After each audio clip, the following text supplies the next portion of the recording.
Welcome back to another daily walk. And today we want to talk a little bit about not participating in the evil of the world. And I write this on the front of, we had some commercials come out this week, talk about not participating in the deeds of the world. We had two interesting commercials come out this week. One of those was in Mexico. It was a Doritos commercial, which basically by the end shows, that they were celebrating, that they're at the wake of this dead elderly uncle, and he comes up by some miraculous, everyone can see him again, wow, and then another dead dude skeleton comes up, and it's homosexual lovers basically. And of course some of the people were praising this commercial. Wow, it's so amazing. Of course Mexico, which has a lot of Catholic tradition, generally does not like this type of thing, but we'll let them deal with it on their own fronts for now. But what I want to say about that is that if Christians embrace this is a problem. And there are many churches that do embrace such things, and thus making some issues and some problems in the world. And another commercial came out which had a little bit more backlash. In fact, a lot of backlash from a lot of different people. Obviously, the one portion is it has this boy dressing in girls' clothing with girls' makeup and stuff.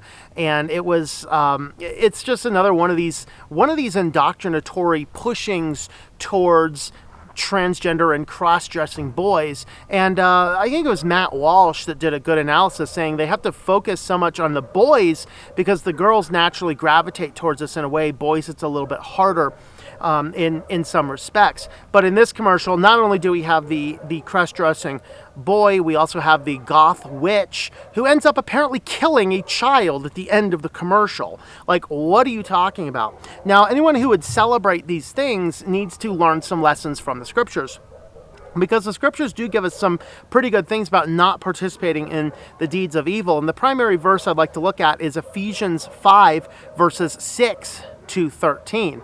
Apologies for the dogs. I'm in a city that has a lot of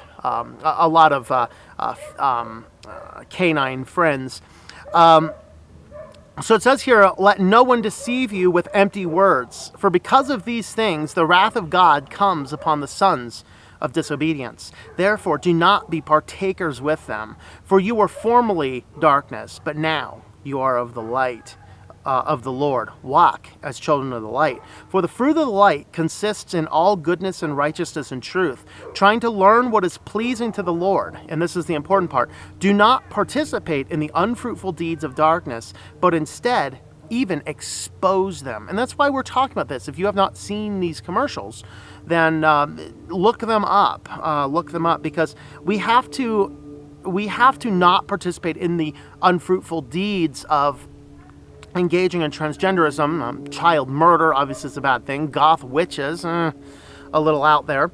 And this is promoting a candy bar. And there's not a single candy bar in this. At least in the Doritos commercial, there's a little girl in the background eating Doritos during this proclamation of homosexual unity, I shall say. It says, even expose them, for it is disgraceful even to speak of such things which are done by them in secret.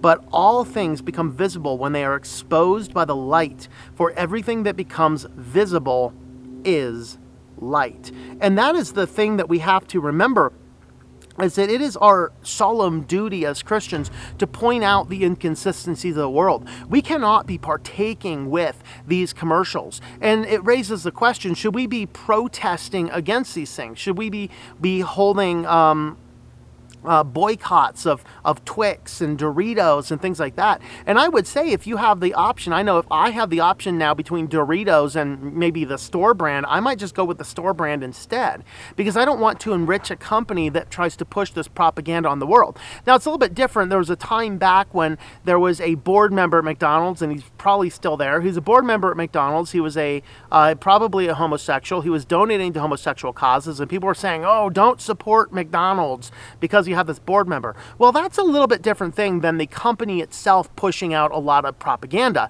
Of the two restaurants, Burger King and McDonald's, I'm more likely to shop at McDonald's than Burger King, because for the most part, McDonald's messages for the most part are just about selling discussing soy burgers and deep fried French fries. But Burger King is outright political. I mean, they did an ad when it was a big thing to throw milkshakes on people, which I will note is an offense. It is actually assault. You can be arrested and tried for assault for throwing an object at somebody, even at something as harmless as a milkshake. Well, they come out right in the middle of all this going, we're selling milkshakes all weekend, just saying. They were the ones behind, although McDonald's did participate, in the billboard depicting Ronald McDonald and the Burger King French kissing.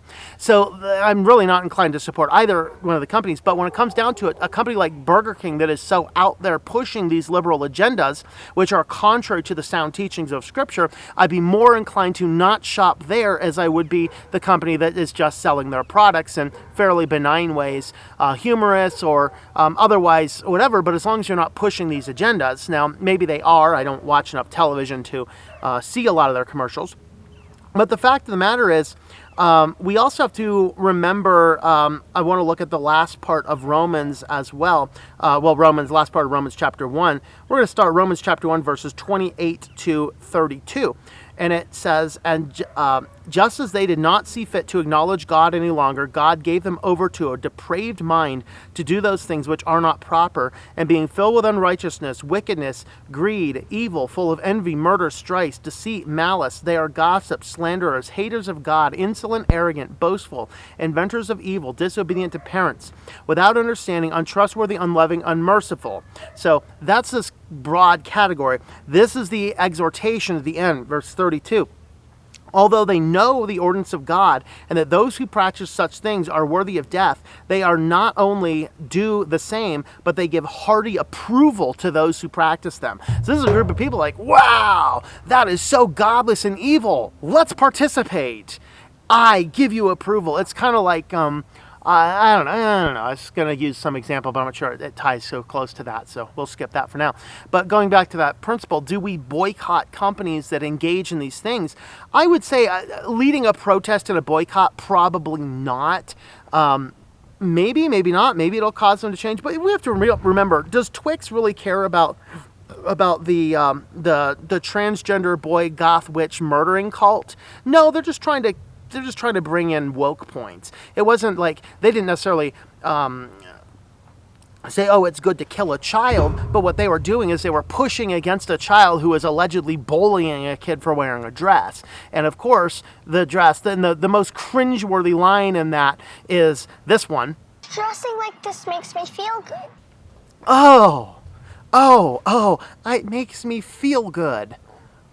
I could say some other fairly uncouth things here, but there are a lot of things in the world that make you feel good that are not good for you. Sin feels good when you engage, but it is not good for you in the long run. You might like wearing the dress, little boy, but you are a little boy. Okay, that is something to keep in mind. And so with that, what we see and what we're arguing here is that does Twix really care about those cultural things? Not really, but they're just trying to score points with the woke crowd. Unfortunately, the woke crowd is the least likely to spend money on your product, and the people that are the most likely to spend money on your product, they're generally the ones that don't like that messaging. So I know personally for me, and I would encourage you to weigh this in your heart, the same thing, if it comes down to a Twix bar or something else by a different company, I don't even want to buy anything from that company. I think that's Mars Company, so if I'm not mistaken, I could be wrong, that would be Twix, that would be Three Musketeers, Snickers, Milky Way, all those candy bars we all love. That's Mars, M&M's. And what we might see in this case is I'm going to look at these, I would say, maybe I'll buy from a different company instead. Because I don't want to financially support a company by buying their product if they're going to do that. And so with this, maybe that's the approach. Maybe not a full-out boycott, but as a very silent movement. It's the same thing when Gillette did their commercial, basically calling men evil. And this is a company that they're selling razors to men, calling men evil, and their market for that particular product line tanked bad. Because it's inappropriate to be making fun of and declaring your target audience, the people you want to buy your product, as as evil. And of course, the follow-up commercial, like 6 months later, was a man teaching his transgender girl who's taking hormones to become a boy how to shave. Oh, this is so bold. I'm sorry, men are not into this. Men are not into this. This is not good for your marketing. Get woke, go broke is the old statement. But looking at the scriptures, when we start aligning ourselves with organizations who are pushing and doing ungodly things, we are participating in the evil. And Ephesians and Romans specifically tells us we can't do this. Romans, it's the wrath portion. If you participate, give approval of things and participate and give approval, this is evil. In Ephesians, it specifically says, hey, not only do you not participate in these things, you expose them. And that is why we are doing this video. Because when we are exposed for this, this is the problematic thing. So with all that being said, guys, we're just going to leave this one here for now. But should you boycott? I don't know about a public full-on boycott, but I would definitely recommend buying different products if they're going to be pushing this stuff. And sure, if you can't buy any products anymore because everybody's doing that, good. Go home and learn how to make your own stuff. It's going to be a whole lot better for you than buying food with barcodes on it. So there's a thought. So thanks for coming along on this daily walk. You can support the channel over on Patreon, TOMM. You can find more information on ourwalkinchrist.com. So with that, thanks for watching, and I hope that you enjoy your daily walk in our Lord.